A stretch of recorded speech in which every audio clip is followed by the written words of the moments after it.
मुख्यमंत्री योगी आदित्यनाथ ने इटावा में 604 करोड़ रुपए के 128 विकास परियोजनाओं का लोकार्पण शिलान्यास किया। उन्होंने सफाई मेडिकल संस्थान के विकास में सपा सरकार की विफलता पर निशाना साधा और भाजपा सरकार की उपलब्धियां गिनाई। मुख्यमंत्री योगी आदित्यनाथ ने सफाई मेडिकल संस्थान का जिक्र करते हुए कहा कि स्वर्गीय मुलायम सिंह यादव ने सफाई ग्रामीण आयुर्विज्ञान संस्थान बनाने का निर्णय लिया था, लेकिन 5 वर्ष तक मुख्यमंत्री रहने के बावजूद अखिलेश यादव उसे आगे नहीं बढ़ा सके। 490 करोड़ रुपए की लागत से 500 बेड स्पेशलिटी ब्लॉक पूरा कराया, 300 बेड का गायनी ब्लॉक भी बनवाया, जिससे संस्थान तेजी से विकसित हो रहा है। और जनपद इटावा की प्रभारी मंत्री श्रीमती बेबी रानी मौर्य जी, लोकप्रिय विधायक श्रीमती सरिता भदौरिया जी, भारतीय जनता पार्टी के क्षेत्रीय अध्यक्ष श्री राम किशोर साहू जी, विधान परिषद सदस्य श्री प्रांशु दत्त द्विवेदी जी,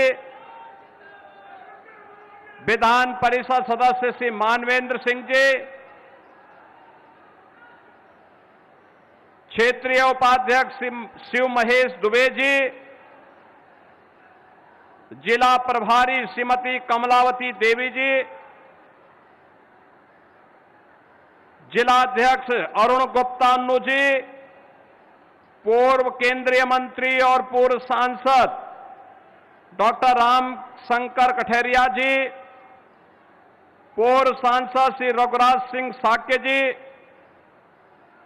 पूर्व सांसद श्री प्रेमदास कठेरिया जी, पूर्व विधायक श्रीमती सावित्री कठेरिया जी, पूर्व विधायक श्री के राज जी, पूर्व विधायक सिद्धार्थ शंकर जी, भारतीय जनता पार्टी और सहयोगी दलों के हमारे सभी पदाधिकारीगण, भारी संख्या में इटावा सदर, जसवंत नगर, भरतना से जुड़े हुए सभी मेरे उपस्थित बहनों और भाइयों, आज मुझे भारत की पौराणिक और ऐतिहासिक परंपरा से जुड़ी हुई पावन भूमि इटावा की इस पावन धरा को नमन करने का अवसर प्राप्त हुआ है। मैं इटावा की इस पावन धरा को नमन करते हुए आप सभी उपस्थित जनता जनार्दन का और इटावा वासियों का हृदय से स्वागत करता हूं, अभिनंदन करता हूं। बहनों और भाइयों, अब इटावा के नाम पर कहीं भय और दहशत नहीं होती है। अब इटावा के नौजवान के सामने पहचान का संकट नहीं होता है। अब इटावा का नौजवान प्रदेश में या देश में जहां कहीं जाता है तो जो सम्मान अन्य यूपी के जनपद वासियों को प्राप्त होता है, वही सम्मान इटावा वासियों को भी प्राप्त होता है। पहचान के संकट से उभारने का काम डबल इंजन की भारतीय जनता पार्टी की प्रधानमंत्री मोदी जी के नेतृत्व की सरकार ने आप सबको दिया है। और इस अवसर पर जब मुझे आज यहां आने का अवसर प्राप्त हुआ तो मुझे बताते हुए प्रसन्नता है कि इटावा जनपद की 128 परियोजनाओं को, जिनकी लागत 604 करोड़ है, इसका उपहार भी मैं इटावा वासियों को प्रदान कर रहा हूं। इसकी हृदय से बधाई देता हूं। इटावा के सामने 2017 के पहले पहचान का संकट किसने खड़ा किया था? किसी और ने नहीं, इटावा से ही जीतने वाले लोगों ने इटावा के सामने पहचान का संकट खड़ा किया था। और जब इटावा के नौजवानों के सामने, इटावा के अन्नदाता किसानों के सामने, इटावा के कारीगरों के सामने, इटावा की बहन और बेटियों के सामने पहचान का संकट आएगा, तो पहचान का संकट ये यूपी का संकट बनेगा। यही तो होता था। लोग इस मार्ग से चलने से डरते थे।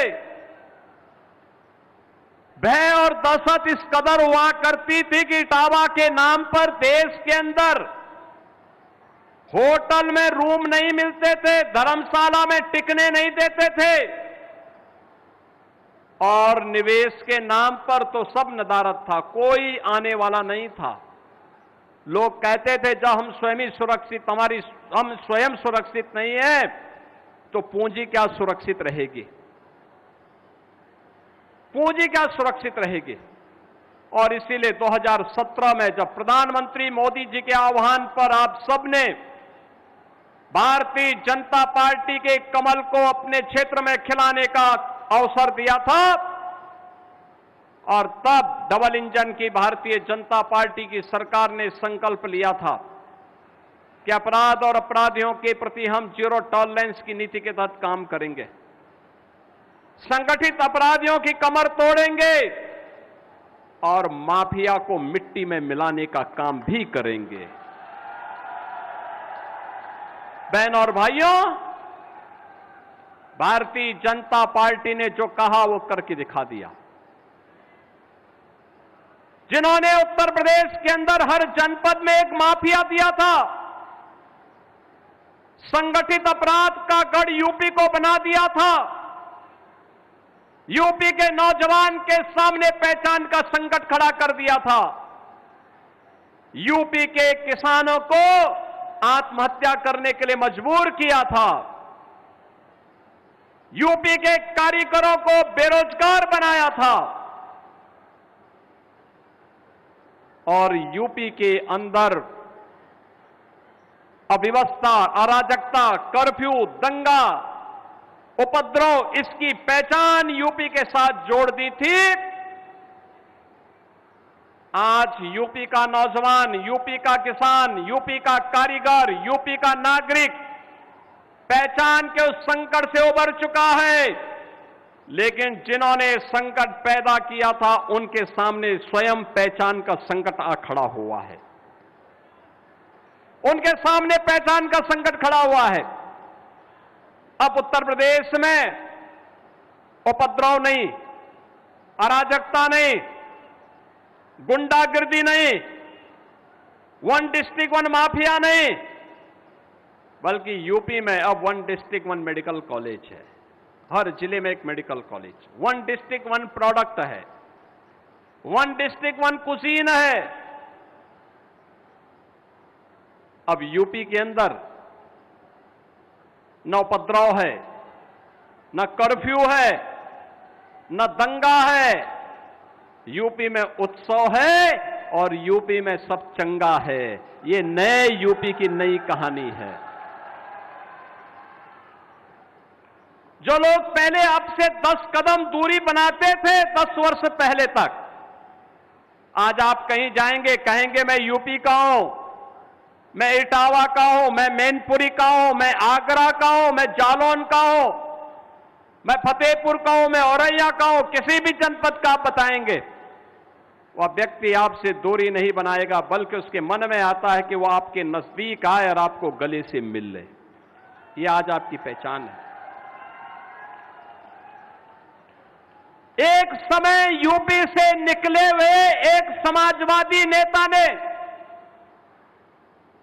जमीन से जुड़ करके कार्य किया था, सम्मानित मुलायम सिंह जी ने काम करने का प्रयास किया था, लेकिन बाद में सफाई सिंडिकेट ने उनकी पूरी मुहिम को परिवारवाद और वंशवाद की विष बेल में ऐसे लपेट दिया कि कोई नौकरी निकलती थी वो सिंडिकेट उस पर हावी हो जाता था, यहां का नौजवान देखता रहता था, नौकरी नहीं, किसान को उसकी सुविधा का लाभ नहीं, श्रमिकों को उसके उसके श्रमदान से वंचित कर दिया जाता था। विकास के नाम पर लूट खसोट का जो दौर चला, उसने आपके सामने पहचान का संकट खड़ा कर दिया, यूपी को बीमारू राज्य बना दिया। देश की सबसे बड़ी आबादी का राज्य बीमारू हो जाएगा तो देश का क्या होगा? और यही होता था।